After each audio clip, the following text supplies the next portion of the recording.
Yo, what is good YouTube? I'm Rich Kim, and today I'm going to be bringing you all the performance review on the brand new Nike KD12. Before we get started, if you all enjoy sneaker content just like this, do me a favor and hit that subscribe button down below. But anyways, let's get right into it. As always, starting off with the traction, the Nike KD12 features a pretty multi-directional traction pattern that's comprised of like segmented lines, and the pattern almost reminds me of like a fingerprint. And the traction on this shoe is freaking amazing.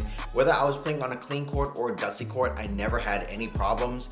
This does pick up just a little bit of dust on your dustier courts, but a very light wipe and you guys are good to go. This traction is probably the best performing traction of this year, at least in the shoes that I played in so far. Like, this traction has everything that you want. You stop on a dime. It's freaking amazing. Even on dustier courts, like I said, it plays amazingly. And the thing is, this is a translucent rubber. I'm only gonna assume that the solid rubber outsole is gonna be even better because this translucent rubber outsole did work. And also, if you guys like that squeaky traction, this has got you covered. Traction on the KD12 was amazing. So moving on to the cushion, in the Nike KD12, Nike's implementing something completely new, never been done before.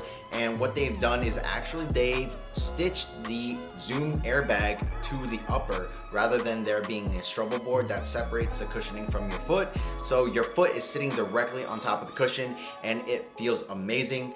The Zoom bag is actually segmented or articulated, kind of like what was featured in the forefoot of the Kyrie 5, but this is full-length Zoom, and this takes full-length Zoom to another level. As you guys know, full-length Zoom is my favorite cushion setup, and you feel it very instantly in the shoe. It feels amazing. You get good responsiveness, good court feel, but you also get a good bounce and that great impact protection. I'm really glad that Nike has finally done something kind of innovative with their cushion setup, and this just takes it to a whole nother level. I love the way that they implemented the cushion in the shoe. And also the midsole is comprised of what I believe to be a Phylon, and you know, Phylon is typically it can be great, it can be not so great, but the Phylon in here feels good.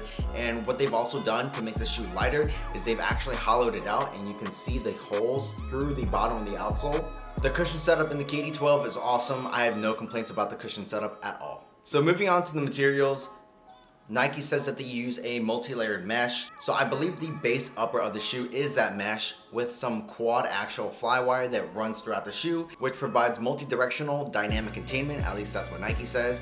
In my opinion, I think it's kind of a gimmick because what they're saying is, you know, it's nice and relaxed when you're not using that part of the shoe, but once it feels some force, it'll tighten up. Either way, the materials do a good job at what they're supposed to do in the shoe.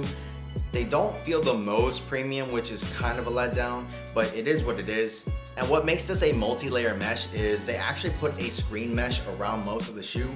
So this top layer is separate from what the base layer is, and it's just there for added durability and extra containment. Not only do they have the mesh, but they do have your hit to fuse overlays for that added durability, and also the tongue they say is made out of Flyknit. In my opinion, the materials definitely could have been better, but they get the job done and they do it just fine.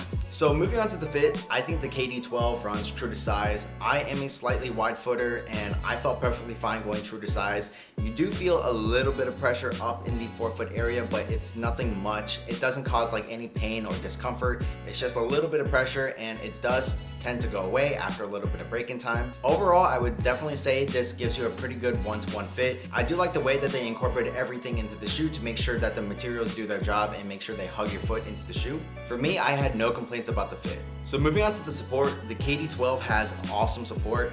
This is a 3/4 cut shoe.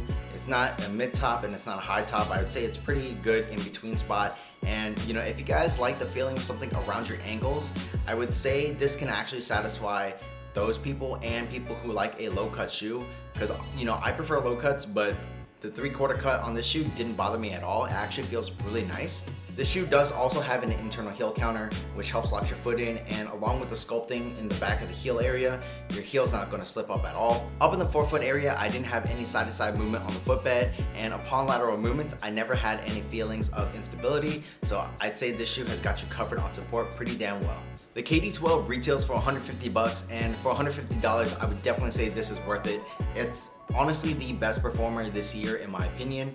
Don't quote me on that, but it may be the shoe of the year. I really like what they did with the KD12.